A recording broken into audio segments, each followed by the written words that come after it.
उत्तर भारत में हिमवर्षाथी राज्य में ठंडीनो चमकारो वधी रह्यो छे। गुजरातना 10 शहरों में 15 डिग्री थी पण नीचुं तापमान नोंधायुं। दाहोद में 9.9 डिग्री, नलिया में 10.5 डिग्री, गांधीनगर में 12 और भूज में 14.3 डिग्री तापमान नोंधायुं। आ तरफ अमदावाद में 13.5, सूरत में 18.6, डीसा में 14.3 और कंडला में 15.5 डिग्री तापमान नोंधायुं। वडोदरा में 12.6 और राजकोट में 13.1 डिग्री, જ્યારે કે તાપમાનમાં 2 થી 3 ડિગ્રી વધતા ઠંડીમાં ઘટાડો થઈ શકે છે।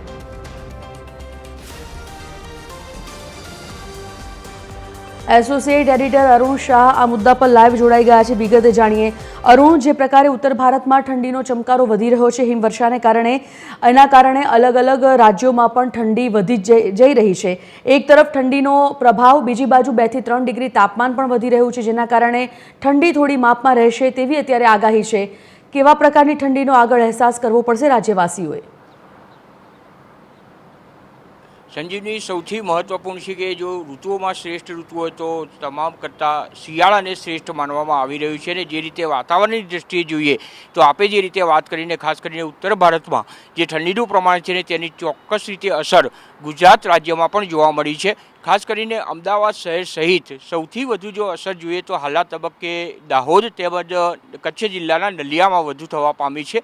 अमदावाद शहरनी ज्यां सुधी वात छे त्यां सुधी अमदावाद शहेरमां जे वातावरण छे आप जोई रह्या छो, वहेली सवारनुं आ वातावरण जे छे अमदावादमां जे धुम्मसवाळुं वातावरण आप जोई रह्या छो। रस्ता परथी जे वाहनो पसार थाय छे तेमां लाइटो पण अत्यारे चालू राखवी पड़े एटले के देखाय नहीं बीजा आवता जता वाहनो, ते प्रमाणेनी परिस्थिति प्रवर्ते छे अने धुम्मसवाळुं वातावरण आप दृश्यमान थई रह्या छे ते जोई रह्या छो। सौथी महत्वपूर्ण रीते जो तापमाननी दृष्टिए जोईए तो अत्यारे जे रीते तापमान जेटલું વધારે તેટલું ઠંડીનું પ્રમાણ ઓછું, પરંતુ અત્યારે જે ઠંડી પડી રહી છે તે તાપમાનનો પારો ઓછો રહ્યો છે, પરિણામે ઠંડીનું પ્રમાણ વધ્યું છે તેવું ચોક્કસ રીતે કહી શકાય। ને ખાસ કરીને જો ઠંડીનું સૌથી વધુ પ્રમાણ અત્યારે ગુજરાત રાજ્યની દૃષ્ટિએ જોઈએ સૌથી વધુ પ્રમાણ દાહોદમાં રહ્યું છે। આપે જણાવ્યું તે પ્રમાણે ત્યાં 9 ડિગ્રી સેલ્સિયસ કરતાં વધુ જે રીતે તાપમાન રહ્યું છે અને પરિણામે ઠંડીનો વધુ ચમકારો દાહોદમાં અનુભવાયો છે।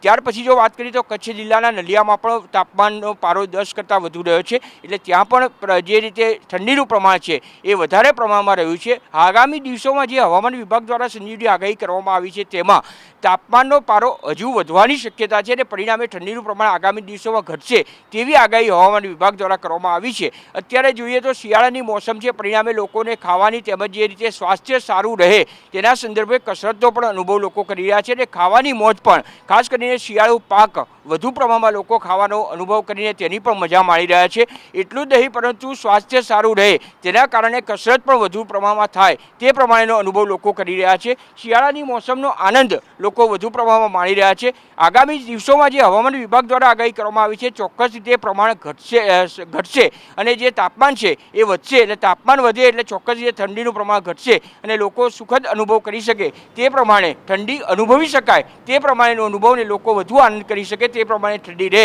એવી હવામાન વિભાગ દ્વારા આગાહી કરવામાં આવી છે। એટલે હવે આગામી સમયમાં ખાસ કરીને લોકો કેવી રીતે એનો અનુભવ કરીને ઠંડીની મોજ વધુ પ્રમાણમાં માણે અને ભવિષ્યના સમયમાં જે રીતે ઠંડીનું પ્રમાણ છે તેના સમયમાં રક્ષણ મેળવવા માટે લોકો ગરમ જે કપડાં છે, વસ્ત્રો છે તે પરિધાન કરે, ખાવાની મોજ માણે, એટલે કે શિયાળુ પાકને વધુ પ્રમાણ મળે। ખેતીની દ્રષ્ટિએ જોઈએ તો પણ રવિ પાકની દ્રષ્ટિએ અત્યારે જે માહિતી પ્રાપ્ત થઈ છે તે મુજબ રવિ પાક પણ 15% જેટલો થઈ ગયો છે, પરિણામે રવિની મોસમ આ પ્રમાણમાં શિયાળામાં સારી રહે તેવી આગાહી પણ વ્યક્ત કરવામાં આવી છે। પરિણામે કૃષિ લોકોની દ્રષ્ટિએ એટલે કે શહેરીજનો તેમજ સમગ્ર ગુજરાતની પ્રજા માટે આ શિયાળો લાભદાયી અને લોકો આનંદ કરી શકે, સાથે સાથે ખાવાની મોજ પણ માણી શકે તે પ્રમાણેની આગાહી પણ આગામી સમયમાં કરવામાં આવી છે। જી સંજીવજી, ધન્યવાદ અરુણ સમગ્ર જાણકારી બદલ।